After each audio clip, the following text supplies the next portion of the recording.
There seem to be a million new no-code app builders coming out all the time. How do you know which one works best for you?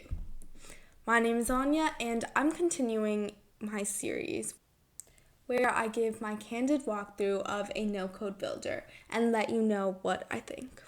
I've made comprehensive courses in Bubble and Flutterflow and continue to make no-code content. Up today is BILDR. We can see that this is a full stack app development, so it's all in one. It seems to be, just with the dark mode, more catered towards professionals, but we'll see exactly what this looks like. Let's start building for free. I just created an account and it's going to have me put in some more information.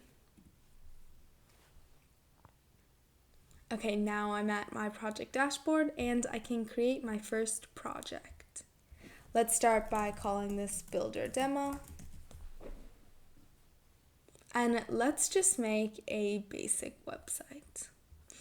I'm based in the US. Let's continue to data. We can choose a data source. Let's just choose Google Sheets.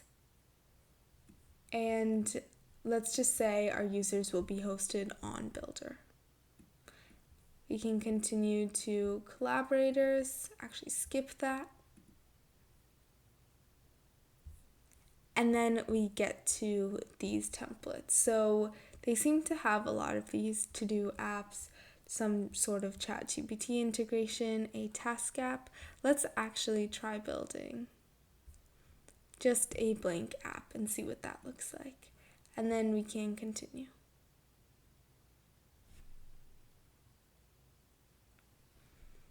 So they're giving us some sort of free trial, but I'm going to skip that and just try building with the free plan so we can see what that looks like with the most basic features.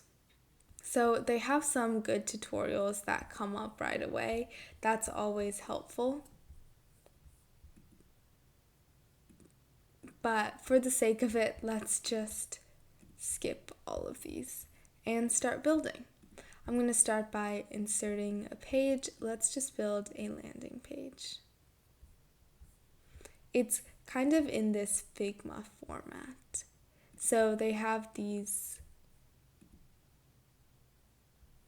blocks and a lot of stylings. This definitely looks like something that would provide you with a lot of flexibility, but maybe something with a bit steeper of a learning curve.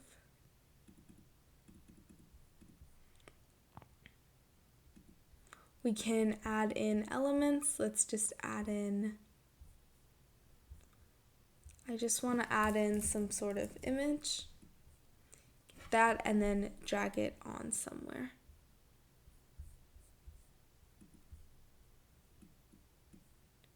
Actually did not drop it into where I was hoping. So I'm not sure how to get it up there. It's just stacked under. I think from here I can try to drag it in, and then now we see it like that. With some styling, you can edit the inline properties, and then there are different options here. I have to say, just looking at it, it's a little bit clunky to use. I'm feeling a little claustrophobic with all of these panels, and just zooming in and out, you can see it's kind of shaking, and the header up here is shaking as well. It's definitely more of a heavy-duty tool. Let's get rid of the image. It's not the easiest to do. Okay, and now we're back to just this page. Can insert another page. Let's just make it a really simple home page. And all we want to do is navigate from join the waitlist to explore. So let's see how to do that. Up here, there are these flows and actions.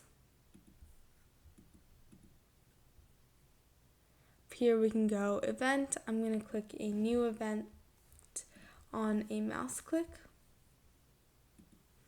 And I want it to open the home page. So that was super simple. Let's preview it. Let's preview the coming soon page. We just want to click join waitlist, and then it should take us to the home page. I'm going to put in my email, click join waitlist.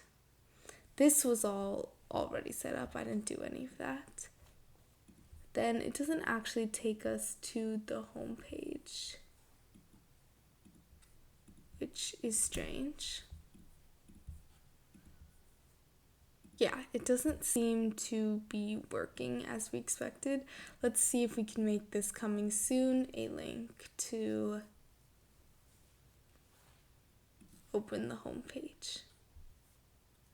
Okay, so there needs to be this second step that we add where we actually give it the URL. So we can see that's the URL over here. Back on this events homepage, and then we go to some other page here, and then we have to do homepage like this, I believe. And then we can try it out here. See if coming soon, and that works, and now it links to the homepage. So, like I said, this seems like a good heavy-duty solution. Not the easiest to use. You can also add a more complex flow.